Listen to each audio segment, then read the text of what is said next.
Hoy continuamos con la aventura de indagar sobre las características fenotípicas de dos grupos familiares en el marco del proyecto Cuidamos nuestra salud integral.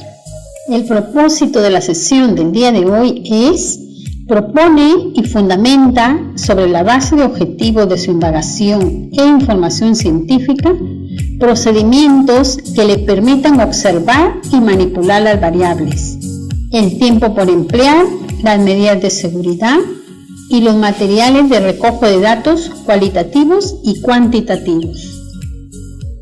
Este aprendizaje te será útil porque aprenderás a proponer acciones para observar, recolectar y comparar datos sobre fenómenos teniendo en cuenta las variables que intervienen. ¿Qué les parece?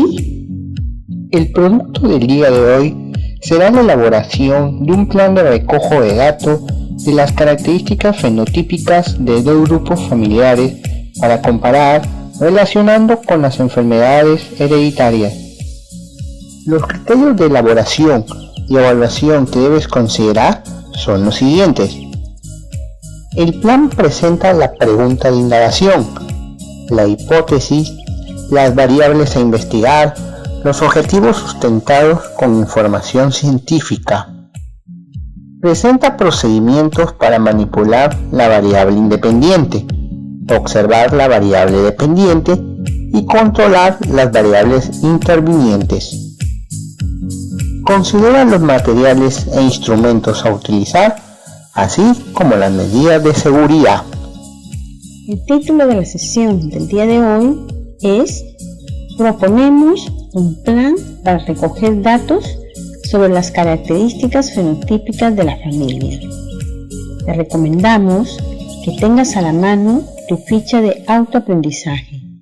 En ella encontrarás actividades complementarias que te ayudarán a lograr el propósito. Ahora, te invito a asumir el reto. Empezamos. Recuerda que estamos indagando sobre las características fenotípicas de dos grupos familiares para comparar y relacionar con la herencia de las enfermedades genéticas. ¿Recordamos cuál fue la pregunta y la hipótesis de indagación que nos planteamos? Muy bien. La pregunta de indagación que formulamos fue: ¿cuáles son las diferencias fenotípicas de dos grupos familiares? Y la hipótesis que planteamos fue: ¿existen diferencias fenotípicas entre el grupo familiar A y el grupo familiar B? ¿Cuáles son las variables que se identificaron para indagar? Así es. Las variables identificadas fueron las siguientes. La variable independiente es el grupo familiar A y el grupo familiar B. La variable dependiente son las características fenotípicas: color de pelo, forma de la línea frontal, color de ojos, lóbula de la oreja, hoyuelos en la mejilla, enrollamiento de la lengua extendida,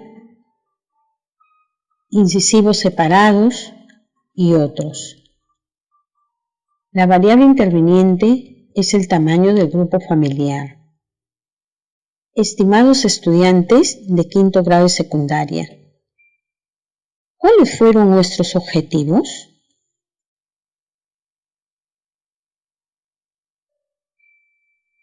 ¡Excelente! Comparar las características fenotípicas de dos grupos familiares. Implica identificar las características fenotípicas de los miembros del grupo familiar. Describir las características fenotípicas predominantes en los grupos familiares.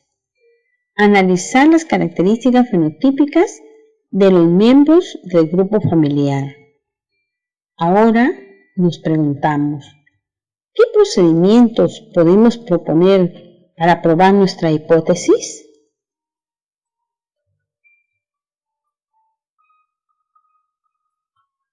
Primero, escucharemos una información que nos ayudará en nuestra indagación para plantear los procedimientos. La herencia es la transmisión de genes de una generación a la siguiente. Heredamos los genes de nuestros progenitores. La herencia ayuda a ser la persona que somos, alto o bajo, rubio o moreno, de ojos negros o azules. Son muchos los caracteres humanos heredables que pueden observarse directamente y vienen determinados por diferentes mecanismos de transmisión de la información hereditaria e influida su manifestación por el ambiente. A continuación, veamos algunos caracteres que a medida que voy mencionando, quizás ustedes pueden ir identificando su fenotipo. Pelo rizado o pelo liso. Este carácter depende de un gen con 2 alelos, entre los que el pelo rizado resulta dominante sobre el carácter pelo liso. Labios gruesos o finos. Depende de un gen con 2 alelos, de los que el carácter labios gruesos resulta dominante sobre el carácter labios finos.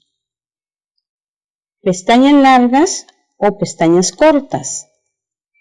El carácter pestañas largas es dominante sobre las pestañas cortas. Respondan. ¿Cuál de los caracteres ustedes presentan?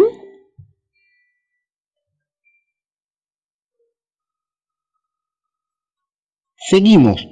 Oreja con lóbulo libre o con lóbulo adherido. Este depende de 2 alelos. La presencia del alelo dominante es lóbulo libre y el carácter recesivo es lóbulo adherido a la cara. Incisivos juntos o incisivos separados.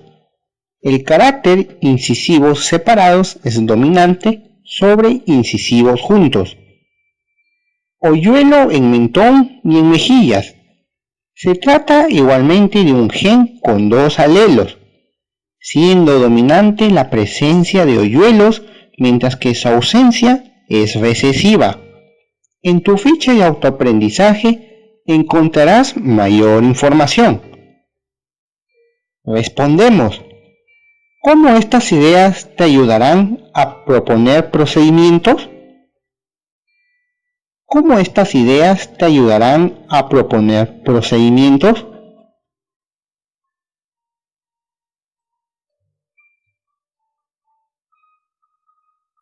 También es importante que tengas presente la siguiente información. Algunas enfermedades son causadas por un cambio en las instrucciones de un gen. Esto es lo que se llama una mutación genética. Así como compartimos muchos genes con nuestros familiares, también puede que compartimos las mutaciones genéticas. Algunas de estas mutaciones pueden contribuir a desarrollar ciertas enfermedades. Por ejemplo, los cambios en los genes que heredamos de nuestros padres nos pueden hacer más propensos a tener la diabetes tipo 2. Pero, si nos mantenemos activos y comemos una dieta saludable, podemos disminuir el riesgo de desarrollar la enfermedad. Responde. ¿Qué enfermedades son comunes en tu familia?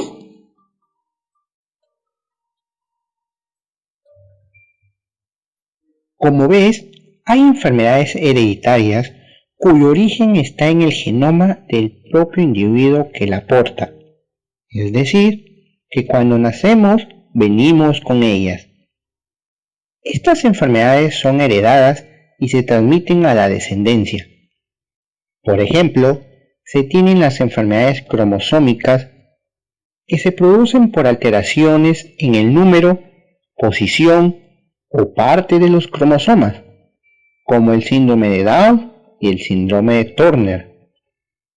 Las enfermedades genéticas, como las monogénicas, por alteración de un único gen, por ejemplo, la fibrosis quística.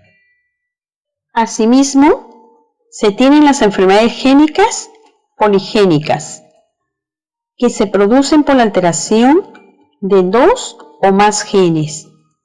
Por ejemplo, el Alzheimer, la esquizofrenia. Las enfermedades hereditarias por alteración de ADN mitocondrial. Por ejemplo, migrañas, demencia. Nuestro entorno y estilo de vida tienen gran influencia en la aparición de las enfermedades poligénicas. Estimados estudiantes, ¿cómo podemos relacionar estas enfermedades hereditarias con nuestra indagación? Ahora, diseñamos estrategias para hacer indagación. Proponemos procedimientos que nos permitan manipular y observar las variables. Como ya hemos formulado nuestra pregunta e hipótesis de indagación, ahora vamos a definir los procedimientos que nos van a permitir verificar la hipótesis. Existen diferencias fenotípicas entre el grupo familiar A y el grupo familiar B. Respondemos a las siguientes preguntas. ¿De qué manera pondrás a prueba tu hipótesis? ¿De qué manera pondrás a prueba tu hipótesis? ¿Cómo vamos a observar la variable dependiente? Es decir, las características fenotípicas. ¿Cómo vamos a observar la variable dependiente? Es decir, las características fenotípicas. ¿Cómo vamos a manipular la variable independiente? Es decir, los grupos familiares. ¿Cómo vamos a manipular la variable independiente? Es decir, los grupos familiares. ¿Qué datos te propones recoger? ¿Qué datos te propones recoger? ¿Cuántas veces vamos a observar? ¿Cuántas veces vamos a observar? ¿Para qué? ¿Cómo vamos a recoger los datos? ¿Cómo vamos a recoger los datos?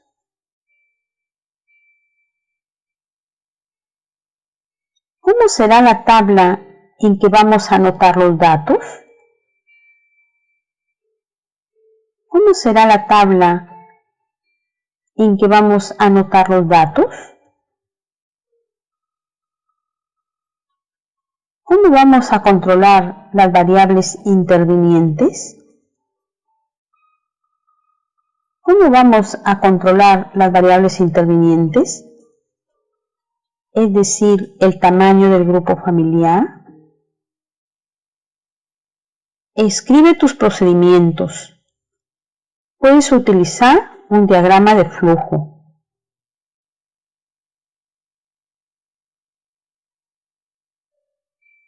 Continuamos. Vamos a prever el tiempo a emplear en la indagación. Para diseñar tu estrategia, es importante que nos preguntemos: ¿en qué tiempo se hará la indagación? ¿En qué tiempo se hará la indagación? ¿En qué días se hará la observación? ¿En qué días se hará la observación? ¿Cómo vas a organizar las actividades? ¿Cómo vas a organizar las actividades?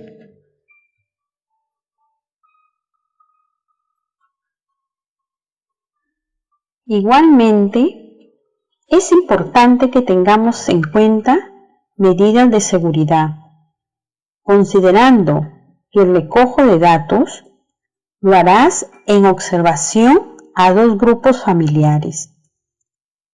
¿Qué grupos familiares vas a seleccionar? ¿Qué grupos familiares vas a seleccionar? ¿Hay algún riesgo en los procedimientos que vas a utilizar? ¿Hay algún riesgo en los procedimientos que vas a utilizar? ¿Qué medidas de seguridad personal y de lugar vamos a tener en cuenta? ¿Qué medidas de seguridad personal y de lugar vamos a tener en cuenta?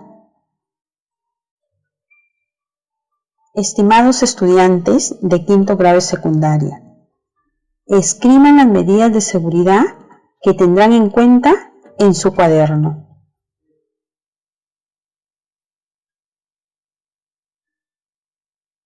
Continuamos. Seleccionamos las herramientas y materiales para el recojo de datos cualitativos y cuantitativos. Para ello, tenemos en cuenta lo siguiente. ¿Qué materiales o instrumentos vas a utilizar? ¿Qué materiales o instrumentos vas a utilizar? ¿Cómo vas a registrar los datos? ¿Cómo vas a registrar los datos?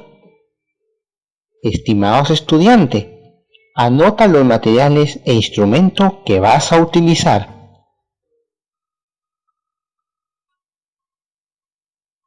A continuación, vamos a presentar algunas ideas. Vamos a elegir 2 grupos familiares con igual número de personas y determinamos el momento para observar las características fenotípicas. Para manejar la variable independiente, elegimos un grupo familiar A y un grupo familiar B. Para observar la variable dependiente, determinamos las características fenotípicas a observar y los alelos. Para mantener constante las variables intervinientes, establecemos el número de individuos que tendrán los grupos familiares. Escuchamos nuevamente. Vamos a elegir 2 grupos familiares con igual número de personas y determinamos el momento para observar las características fenotípicas. Para manejar la variable independiente, elegimos un grupo familiar A y un grupo familiar B. Para observar la variable dependiente, determinamos las características fenotípicas a observar y los alelos. Para mantener constantes las variables intervinientes, establecemos el número de individuos que tendrán los grupos familiares. Ahora, estimado estudiante, ¿cómo van a plantear su estrategia? ¿Cómo van a plantear su estrategia? Pueden hacer variaciones a las acciones propuestas, pero estas deben permitirles comparar y siempre guiados por la hipótesis. Te recomendamos que revises tu ficha de autoaprendizaje en la que encontrarás apoyos. ¡Qué bien! Felicitaciones a todas y todos por esta experiencia vivida. Ya casi estamos llegando al final. Para completar el reto, vas a organizar tu plan de indagación, el mismo que ejecutas en breve. En él consideras lo siguiente: la pregunta de indagación científica, la pregunta de indagación científica, la hipótesis, las variables, la variable independiente, la variable dependiente, las variables intervinientes. El sustento científico, los objetivos de la indagación. Los procedimientos para manipular la variable independiente. Los procedimientos para manipular la variable independiente. Los procedimientos para observar la variable dependiente. Los procedimientos para observar la variable dependiente. Los procedimientos para controlar la variable interviniente. Los procedimientos para controlar las variables intervinientes. Los materiales que vas a utilizar. Registras en tu portafolio. Asimismo, ten en cuenta que tu plan de indagación y el sustento de tus procedimientos te dará insumos para aportar al producto del proyecto, es decir, al ensayo sobre el cuidado de nuestra salud integral dentro de nuestra comunidad. Recuerda que debes ejecutar tu plan y organizar tu información utilizando cuadros y gráficas para representar los datos cualitativos y cuantitativos. Analizas y comparas la información y elaboras tus conclusiones para comunicar. Y recuerda realizar tu autorreflexión para mejorar tus aprendizajes. Estimado docente, el propósito de la sesión del día de hoy es que el estudiante proponga procedimientos que permitan observar y manipular las variables. Seleccione herramientas, materiales e instrumentos para recoger datos. La retroalimentación que brindes debe estar orientada a que diseñe su estrategia de indagación, la ejecute, analice los resultados, elabore sus conclusiones y las comunique. Hasta nuestro próximo encuentro.